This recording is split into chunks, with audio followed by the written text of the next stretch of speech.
অনেকেই বলে মাদ্রাসা কি হবে, মক্তব কি হবে। আমি বলবো বন্ধু আমার, মাদ্রাসা আছে তো তুমি বেঁচে আছো, মাদ্রাসা আছে তো আমি বেঁচে আছি, মক্তব আছে তো তুমি বেঁচে আছো, মক্তব আছে তো আমি বেঁচে আছি। মসজিদ মাদ্রাসার মক্তব আর মসজিদের মক্তব যদি না থাকে, বর্তমান যা গুনাহ চলছে, পাপ চলছে, অন্যায় চলছে, চুরি চলছে, ডাকাতি চলছে, ছিনতাই চলছে, বাটপারি চলছে, চিটিংবাজি চলছে, জিনা চলছে, ব্যভিচার চলছে, মদপান চলছে, গাঁজা চলছে, আর রিয়া চলছে, অহংকার, তাকাব্বুর, ফখর যা চলছে, কবি আল্লাহর গজবে সে আমরা ধ্বংস হয়ে যেতাম, আমরা শেষ হয়ে যেতাম। কিন্তু আমাদেরকে বাঁচিয়ে রেখেছে ওই মক্তবের বাচ্চাগুলো, ওই মাদ্রাসার বাচ্চাগুলো। যে এলাকায় যে গ্রামে মাদ্রাসা আছে, যে এলাকায় যে গ্রামে মক্তব আছে, আলহামদুলিল্লাহ আলহামদুলিল্লাহ আলহামদুলিল্লাহ, সারা পৃথিবীর বুকে আযাব আসলে ওই গ্রামে আল্লাহ তাবারক তাআলা আযাব পাঠাবে না, পাঠাবে না, পাঠাবে না। সুবহানাল্লাহ। আল্লাহর তরফ থেকে যখন কোনো আযাব আসবে, আল্লাহর তরফ থেকে যখন কোনো গজব আসবে, ঈমানদার বেঈমান বাঁচাবাঁচি হবে না। ওই গজবে সবাই শেষ হয়ে যাবে, ওই গজবে সবাই ধ্বংস হয়ে যাবে। আর মারা যাওয়ার পর কিয়ামতের ময়দানে যখন তারা উঠবে, ওঠার পরে নিজে নিজের আমলের কারণে আর নিজে নিজের নিয়তের কারণে ঈমানদার আর বেঈমান ভাগ হয়ে যাবে।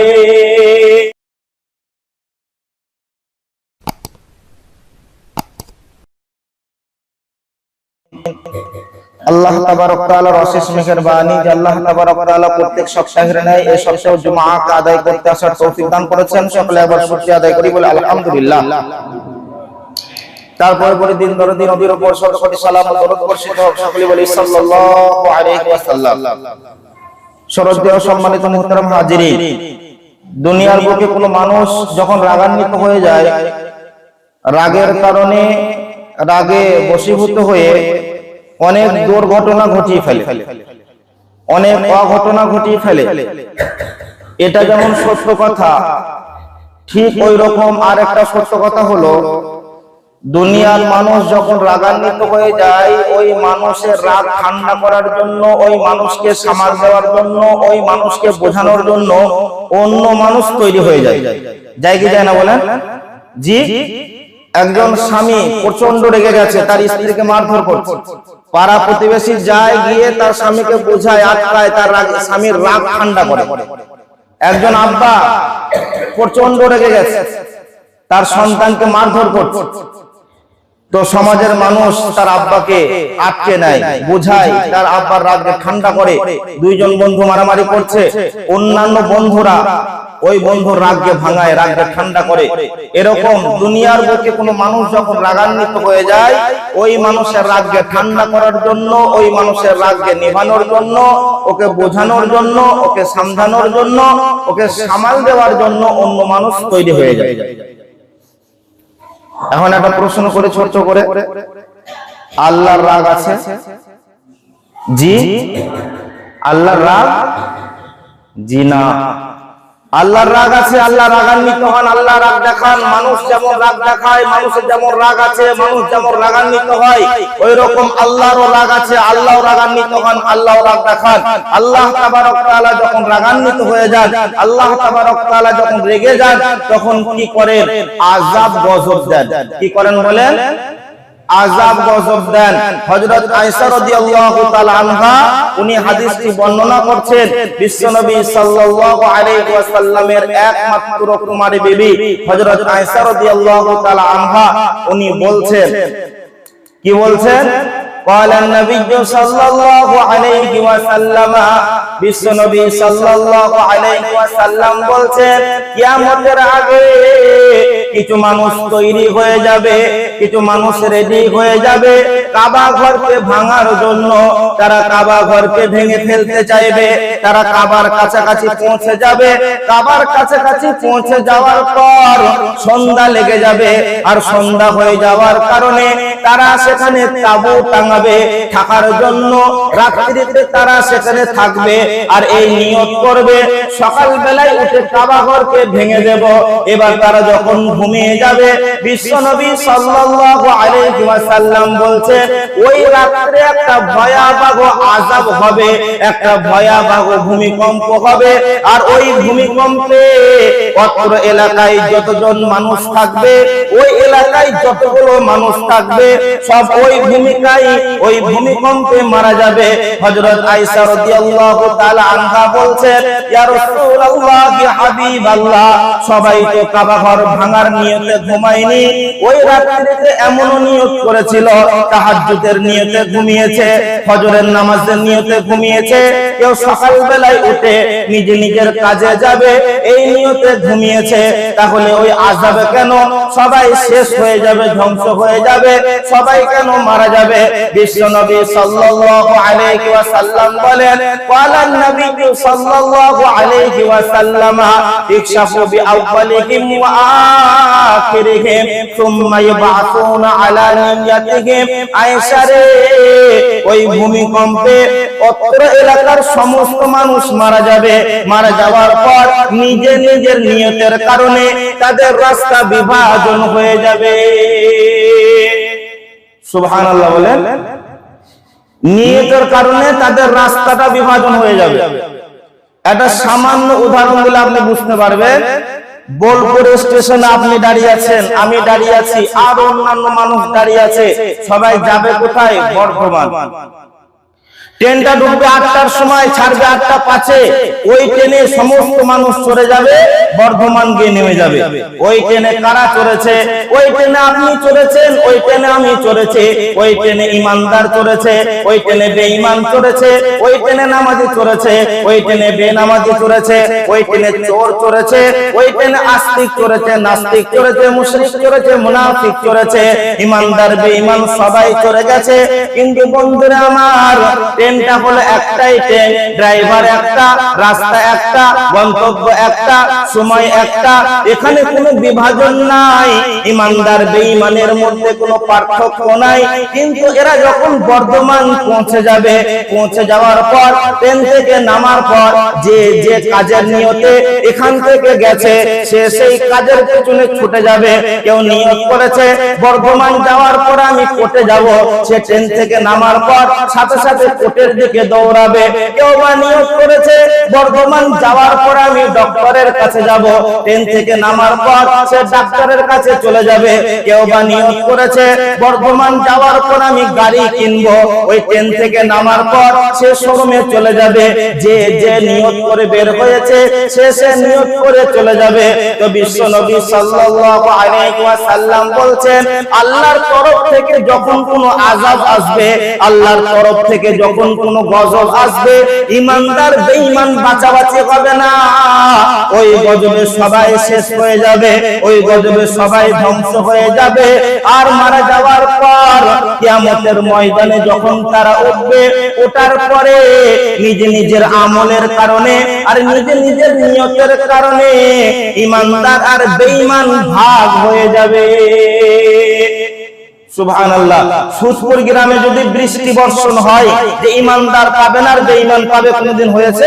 যদি পাথর বর্ষণ হয়, ইমানদার পাবে না বেঈমান পাবে, হয়েছে? যদি করোনা আসে, ইমানদারদের হবে না বেঈমানের হবে, হয়েছে? হয়নি। আল্লাহর তরফ থেকে আযাব আসুক, গজব আসুক, বৃষ্টি বর্ষণ হোক, পাথর বর্ষণ হোক, কোন মহামারী আসুক আর কোন করোনা আসুক, যাই আসুক না কেন, কোন সাইক্লোন, কোন প্লাবন, যেটাই আসবে, যে এলাকায় আসবে, যে গ্রামে আসবে, যে পাড়াতে আসবে, ওই অত্র এলাকার সমস্ত মানুষকে ধ্বংস করে দেবে, সমস্ত মানুষকে মেরে দেবে। আর কিয়ামতের ময়দানে যখন উঠবে, ওদের নিয়তের কারণে, আমলের কারণে ভাগাভাগি হয়ে যাবে, রাস্তাটা ভাগাভাগি হয়ে যাবে, ওরা দলাদলি হয়ে যাবে। তাহলে আযাব কিন্তু খাস না। খাস মানে হলো নির্ধারিত, আযাব কিন্তু আম। আম মানে সকলের জন্য। আম মানে কি বললাম? সকলের জন্য। তাহলে আল্লাহ তাবারক তাআলা রাগেন, আল্লাহ তাবারক তাআলা যখন রেগে যান, তখন আল্লাহ তাবারক তাআলা আযাব পাঠান। কি আযাব পাঠান? কি গজব পাঠান? আল্লাহ তাবারক তাআলা বলছেন, আমি যখন বান্দার উপর রাগান্বিত হয়ে যাই, কোন জাতির উপর যখন রাগান্বিত হয়ে যায়, ওই জাতিকে ধ্বংস করার জন্য চারটি আযাবের মধ্যে যে কোন একটা আযাব আমি পাঠিয়ে ওই জাতিকে ধ্বংস করে দেই, ওই জাতিকে শেষ করে দেই। কোরআন শরীফের পারা নম্বর 20, সূরার নাম সূরা আনকাবুত, একবারে শেষ পৃষ্ঠার মধ্যে আল্লাহ বলছেন, বিসমিল্লাহির রহমানির রহিম, ফামিনহুম মান আরসালনা আলাইহি হাসিবা ওয়া মিনহুম মান আখাযাতহু সাইহা ওয়া মিনহুম মান খাসাফনা বিহিল আরদ ওয়া মিনহুম মান আগরাকনা।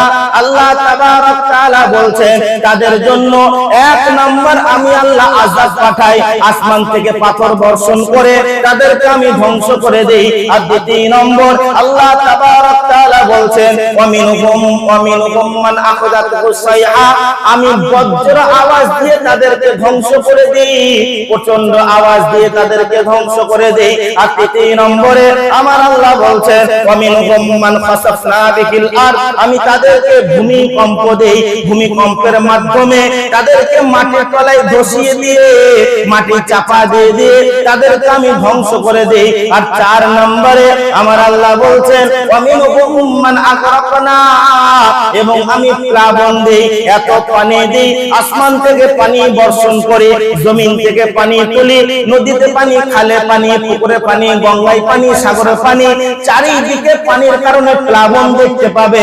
আর ওই প্লাবনে তাদের গ্রাম তো দূরের কথা, তাদের এলাকা তো দূরের কথা, তাদের সমস্ত জায়গাটাকে আমি ডুবিয়ে দিই, প্লাবনে ভাসিয়ে দিই। আর তাদের অবস্থাটা এমন করে, তাদের অবস্থাটা এমন করি, তাদের নসিবের কাফন পর্যন্ত জোটে না, তাদের নসিবের জানাজা পর্যন্ত জোটে না, তাদের নসিবের দাফন পর্যন্ত জোটে না, তাদের নসিবের কলমা পর্যন্ত জোটে না।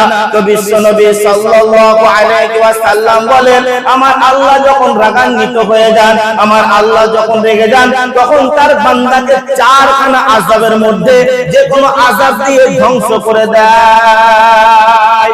বলেন নাউযুবিল্লাহ। আমাদের ঈমান এত দুর্বল, আমাদের ঈমান এত কমজোর, আমরা তো আল্লাহর হুকুম মানতে চাই না, আমাদের ইচ্ছা করে না আল্লাহর হুকুম মানতে, এবং কোরআন হাদিসের কথা শুনতেও আমাদের ইচ্ছা করে না। জাহান্নামের কথা শোনার পরেও আমাদের অন্তরে ভয় হয় না, আযাবের কথা শোনার পরেও আমাদের অন্তরে ভয় হয় না। তার একটাই কারণ, ঈমান বড় দুর্বল, ঈমান বড় কমজোর, এই কারণে আমাদের এই ভয়গুলো হয় না। এই ঈমান কিন্তু আমাকে জাহান্নাম থেকে বাঁচাতে পারবে না, জান্নাতে নিয়ে যেতে পারবে না। আমাদের ঈমানকে আরো বাড়াতে হবে। তাহলে আল্লাহ রেগে গেলে কি দেন? কথা বলেন, আযাব দেন। আমার আপনার মধ্যে কেউ যদি রাগান্বিত হয়ে যায়, তাহলে আর একটা মানুষ তৈরি হয়ে যায় রাগকে ঠান্ডা করার জন্য, রাগকে নিভানোর জন্য, বোঝানোর জন্য। এবার বলেন, আল্লাহ যদি রাগান্বিত হয়ে যান আর আল্লাহ যদি আযাব পাঠানোর ইচ্ছা করেন, কেউ কি আছে যে আল্লাহ রাগকে ঠান্ডা করে দেবে, আল্লাহর আযাবের মোকাবিলা করবে? কেউ আছে? সুজপুর গ্রামে কেউ আছে যে আল্লাহ রাগান্বিত হয়ে গেছে, আসমান থেকে পাথর বর্ষণ করবে, আসমান থেকে আল্লাহ আগুন বর্ষণ করবে, আল্লাহ তাবারক তাআলা প্রচন্ড আওয়াজ দেবে, আল্লাহ তাবারক তাআলা প্লাবন দেবে, আল্লাহ তাবারক তাআলা ভূমিকম্প দেবে, আমি রেডি আছি, আমি আল্লাহর রাগকে ঠান্ডা করে দেব? কেউ আছে? কথা বলে, কেউ পারবে না, কেউ পারবে না। কিন্তু বিশ্বনবী সাল্লাল্লাহু আলাইহি ওয়াসাল্লাম হাদিসে মুবারাকার মধ্যে বলেন, এই হাদিসটা আপনি যখন শুনবেন, শোনার পর বলবেন যে স্ত্রীর রাগ থামানোর থেকে, স্ত্রীর রাগ ঠান্ডা করার থেকে আমার আল্লাহর রাগ ঠান্ডা করা আরো সহজ।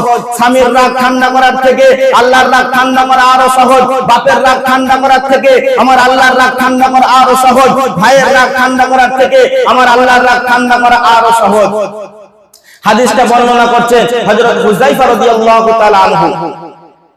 হযরত হুযায়ফা রাদিয়াল্লাহু তাআলা আনহু বিশ্বনবী সাল্লাল্লাহু আলাইহি ওয়াসাল্লামকে বলছেন, ইয়া রাসূলুল্লাহ, কি হাবিবাল্লাহ, আল্লাহ যখন রাগান্বিত হয়ে যান, আল্লাহ এবার আযাব পাঠাবে তার বান্দাদেরকে ধ্বংস করার জন্য, ওই জাতিকে ধ্বংস করার জন্য।